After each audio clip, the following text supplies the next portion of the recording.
po natin, maintaining the correct water level and steam pressure after undocking from dry dock, so cold boiler po. Pag na-familiarize na po tayo dito, close lang natin. Your assessment will start after closing this message. So to start, close lang po ulit natin yung second message. Lalabas po yung job order sa atin. Chief Engineer as the third engineer, start steam generating plant with engine rating. Tayo po yun. So ang task po natin, start the auxiliary boiler number 2 by applying the proper safety operating procedure. Sir, paitandaan, auxiliary boiler number 2. So lahat po ng gagalawin natin, number 2. Okay po, number 2 lang po ha. Close po natin yan, lalabas po ang ating steps. So mga sir, ayan po, mahaba po. Ngayon po, kung aksidente yung ma-close, hindi na po yung magre-reappear. So I suggest, kung gagawin nyo po, picturean nyo na rin po yung buong steps para in case hindi po kayo uulit, lalo kung malayo na kayo. Ulitan ko lang po mga sir, para may space tayo sa screen. Step by step tayo. So una, before starting, conduct visual inspection of auxiliary boiler. Visual inspection lang po, punta daw po tayo ng engine room, fourth deck. Tapos, tingnan natin yung 3D model. Ito po yun. Para po tingnan, left click, right click lang po. Left click, galawin. Right click, ikot-ikutin. Then zoom. Zoom in, zoom out. Yun na po yung visual inspection. Wala po tayong gagawin. May another instruction pa po. Punta daw po tayo ng Boiler Monitoring Control System or BMCS. So, pinutin po natin, hanapin natin, BMCS. Ito na po yan.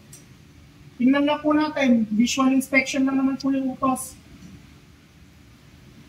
So, proceed po tayo sa step 2. Start the auxiliary boiler number 2 by following the safety operating procedures below. Ito na po yung steps na gagawin natin.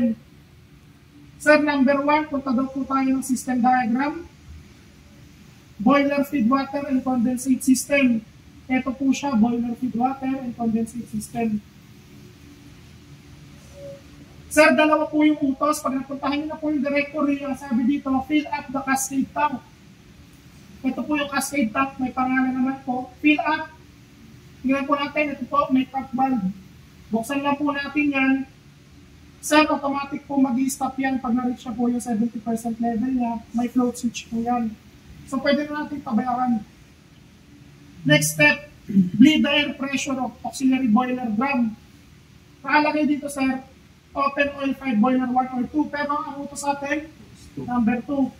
So, focus tayo ay number 2. Ito po, oil 5 boiler vent valve. Vent lang po natin yan. Open natin. 1, 2, 3, 4, 5, 3 to 5 seconds. Close na po natin. Nakapag-vent na po tayo. Tapos na tayo sa step 1. Proceed po tayo kay step 2. Punta daw po tayo ng main switchboard, group starter panel 2-1. Punta tayo kay MSB, starter panel 2-1. Nandiyan na po tayo sa ano daw yung gagawin natin. Vacuum condenser, cooling seawater pump. Ito sir, kung nakikita nyo number 2 na yan sir, kasi group starter number 2. Start lang daw po natin, push start and switch to CMS mode. Push the start, umilaw, umano ang perahe, nag-stabilize, CMS mode. So number 2, instruction niya, auxiliary boiler feed pump, push the start button. Hanapin lang po natin dyan mga sir. Number 2, auxiliary boiler feed water pump. Start lang daw natin. Click, umilaw, kumano ang perahe, okay na po. Proceed tayo kay step number 3 mga sir. After main switchboard pa rin sir, group starter panel 2-2 naman sir. Galing tayo ng 2-1, baba lang tayo sa 2-2. Ang sabi dito sir, condensate water pump. Push the start, switch to CMS. Ito po yun, push the start. Umilaw, kumano ang perahe. Antay mag-stabilize. CMS. Next po natin, boiler water circulating pump. So, hanapin po natin. Kung wala dito, andito po, boiler water circulating pump. Push the start lang daw po. Hold, umilaw, kumalo ang perahe, stabilize. Okay na po yan. Punta po tayo kay number 4 mga sir, nakakasunod po. Punta daw po tayo na ER4, port deck, sa boiler tower panel. Sir, boiler tower panel po hindi control panel. Gagawin daw natin dito, sir, magpe-purge lang po tayo. Purge the system. Switch to 1 or ibig sabihin ng auto from the combustion air fan number 1 or 2. Pero dahil number 2 tayo, focus tayo kay 2, start natin, switch to 1. Yun lang po yung utos niya, okay na yun. So proceed tayo kay step 5. Sir, sa step 5 dito maraming nalilito at saka nakakalimot. So din po natin, put tayo system diagram. Hanapin natin si FO, Auxiliary Boiler System. Dito sir nakalagay, prepare the following valves. So preparation pa lang po. So tingnan natin, FO supply pump. Tingnan natin, ito yung number 2 sir. So na-check natin, andyan yung supply pump. Open na po yung discharge at saka suction niya. So proceed tayo ay next valve. Boilers MDO supply valve. Dito nyo po makikita yung supply dahil nandito yung suction. Nakasara, ito MDO, ito HFO. So sabi MDO, buksan po natin dahil nakasara. Okay na po. Next step, boilers MGO supply valve. Nandun pa rin yun mga sir. Kung makikita natin, ito po si MGO supply valve. Naka-green na po siya. Huwag na po natin galawin kasi bukas na po yun. Binerify natin, okay na. Next, three-way fuel oil selection valve. So, nandito lang din po yan. Meron kang HFO, meron kang MDO. So, meron kang three-way. Sir, kung makikita nyo, ito, walang indication ng brown. Ibig sabihin, ang linyada niya, makakonect na sa MDO. So, di na po natin siya kailangan galawin unless mag-change over tayo. Kung pipindutin ko yan, sir, lilipat yan sa baba. Ang supply mo, HFO. So, balik lang po natin. Tapos, next natin, sir, last, steam atomizing regulating valve. Ang kulay po ng steam natin is red or pink. So, ito yung steam. May tatlong valvula dyan, sir. Tingnan natin. Atomizing inlet valve lang po, sir. Ito, atomizing regulating valve. Ito yung pinapabuksan niya. Buksan lang po natin 60 to 65%. Ayan, sir, 65 binuksan ko. Okay na po. Nakaline up na po tayo ng valves. Next natin, ER number 4 na naman. Boiler power panel pa rin. Boiler power panel. Ano daw pong gagawin? Start the fuel supply. Push the start button of fuel oil pump. 1 or 2. Pero dahil kay number 2 tayo mag-focus, number 2 pa rin. Hold. Pag umilaw po, okay na po yan. Ngayon sir, may isa pa siyang utos. Check the suction in this and discharge pressure of fuel oil pump number 2. So balikan lang po natin si system. Balik po tayo ay boiler. Sir, ito po makikita nyo. Meron tayong suction at discharge pressure. And may indication po na gumagana na siya. So okay na po tayo sa step 6. Step 7 naman po tayo. Ito na po. ER4. Ito sir, boiler control panel naman. Number 2 pa rin. Sabi dito, push alarm reset. Dito nyo po yung makikita. Alarm reset, nakailaw po. Hold. Pag nawala ilaw, okay na po. Tapos, oil flow regulating valve. Adjust na selector switch to 20. Sir, dito lang din natin makikita yan. Ito yan. Oil flow regulating valve. Meron yung increment sir. 0, 10, 20, 30, 40, 50. Ang utos sa atin, ilagay sa 20. 0, 10, 20, click. Andiyan na po yung indicator. Next, air damper combustion air fan. Selector switch to 30. Air damper combustion air fan. Select to 30. 0, 10, 20, 30, click. Okay na po. Next, valve water level. Adjust to 40 naman sir. 0, 10, 20, 30, 40, click. Ando na po yung indicator natin. Okay na po tayo kay step number 7. Proceed tayo kay step number 8, sir. Same directory, ER4, boiler control 2 panel. Sir, sabi dito, push the start button of atomizing steam valve. Ito po yung mga push button natin. Tingnan lang po natin kung ano yung nakapangalan. Tapos, check the atomizing steam pressure. Dapat ito po, atomizing pressure gauge. Tingnan po natin kung paano ng 6.0 to 6.5 bars. Hold. Pumano. Okay na po. Meron po tayo 6.2. So, tapos na po tayo sa step 1 kay number 8. Next, push the start button of oil valves. Check the fuel oil pressure. Kanina sir, nistart na natin yung fuel pump. So, meron tayong fuel oil pressure. Pero, pinipin daw natin sa oil valves, dapat po mag-fluctuate po yan kung gumagana.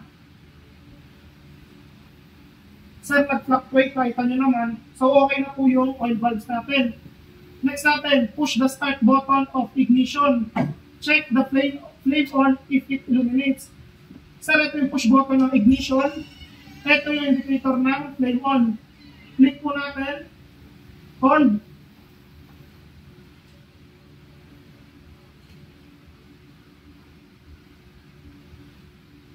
Ayan sir, umilaw. So okay na po yan. Malapit na tayo sir, konti na lang.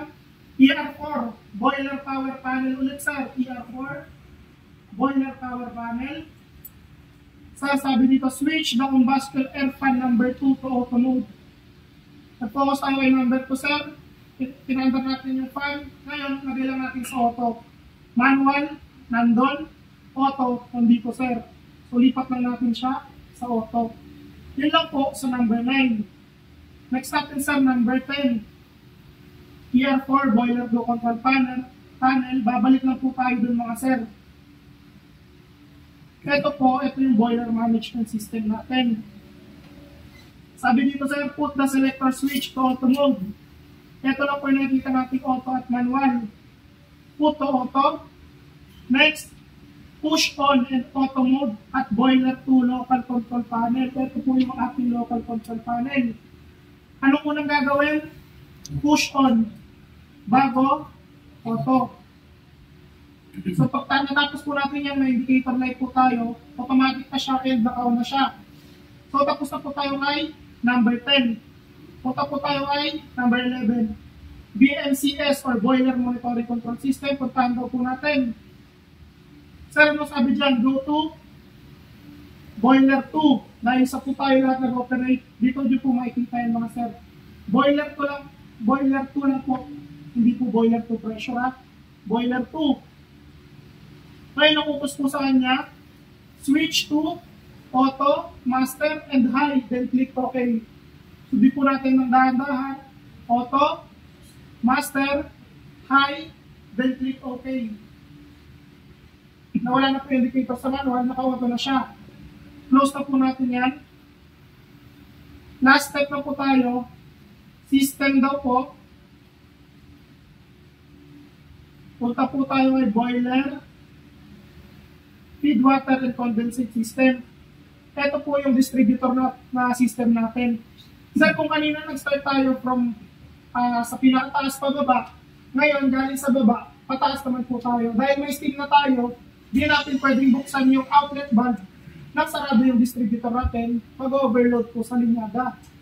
So galing sa baba sir, ito po yung distributor natin. Tingnan po natin nasan yung steam tracing line.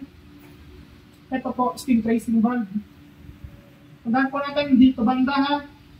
Tingnan po natin, buksan. Okay na po. Ngayon pataas, steam regulating valve naman po tayo. Kanina yung binuksan natin, iba yung steam regulating atomizing valve po yun. Ito, regulating valve sa mismong outlet ng steam. Ito po yan, dito po yan banda makikita. Nakalagay dito, steam regulating valve. Ngayon po, may indicator na po na naka-open, na-verify natin, huwag na po natin galawin. Next, ER steam distribution, also known as service valve. Sa distribution system, ito po yun. Ano po yung nag-distribute? Ito. Ngayon, nakabukas na rin po siya, huwag na po natin galawin. Last step na po tayo, boiler 2, steam outlet main valve. Boiler 2 tayo mag-operate. Kaya lang sabi ko, ang indicator po ng steam ay pink or red. So, pili na po tayo dyan. po, boiler po, steam outlet valve. Buksan lang po natin. Ngayon, saan tapos na tayo sa unang part? Ngayon, running na ating boiler using MDO. Magpapalit po tayo, change over from MDO to HFO. So, babalikan lang po natin yan, sir. Litan ko lang, ha? Para may space tayo. Ang sabi dito, punta daw tayo ng system diagram. Punta tayo ng FO filling and transfer system. Ito po siya, mga sir. Ang sabi dyan, set the temperature of HFO service tank to 90 or 95. Kung makikita po natin dito, mga sir, ito po yung HFO service tank natin. Ngayon, wala po siyang steam, kaya hindi po siya nag-heat up. Kapalitan po natin yung set point niya. Sir, nakita nyo umilaw. Ibig sabihin, may pumapasok na steam. 90 to 95, lagay ko na lang po 92, 93. Okay na po yan. Next step, number 2 na po tayo. Punta po tayo ng system diagram ulit. FO auxiliary boilers. Open the boiler's HFO supply valve. Kanina po, napakita na natin. Dito lang banda yun. Sir, sabi niya open. So, buksan po natin. Tapos, may isa pang utos. Switch the 3-way fuel selection valve to HFO supply. Sir, ito po yung tinutukoy mo kanina. Kung mag-change over tayo, palitan lang po natin yung selector niya.